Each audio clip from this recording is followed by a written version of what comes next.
நிகழ்ச்சி. நானும் எத்தனையோ ஊருக்கு போயிருக்கோம், எத்தனையோ பள்ளிக்கூடத்தை ஆண்டு விழாக்கு போறோம்.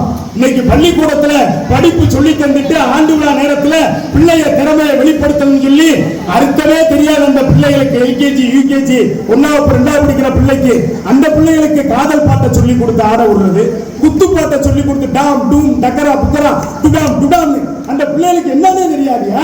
ஆனா அதை சொல்லி ஆட விடுற மேடைகளை தான் பள்ளிக்கூடத்திலேயே பார்க்கிறோம். ஆனால் இந்த மேடையிலே அருளும் வாழ்வியல் நெறியும் கூடிய அற்புத பாடல்களுக்கு விரசமில்லாத நடனங்களை தருகிற நம்முடைய இனிய பிள்ளைகளை போற்றுவோம், வாழ்த்துவோம்.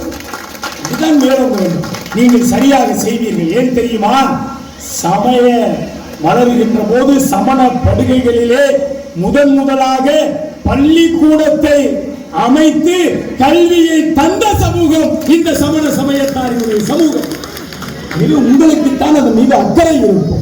எதை செய்ய வேண்டும், எதை விட வேண்டும், எது கேடு நிறைந்தது, எது நன்மை பயப்பது, இந்த இரண்டையும் இந்த மண்ணிலே பிரித்து காட்டிவிட்டால் எல்லா காலத்திலும் எல்லோரும் முக்தி நிலையை நோக்கி செல்லலாம். அதைத்தான் வலியுறுத்துகிறது.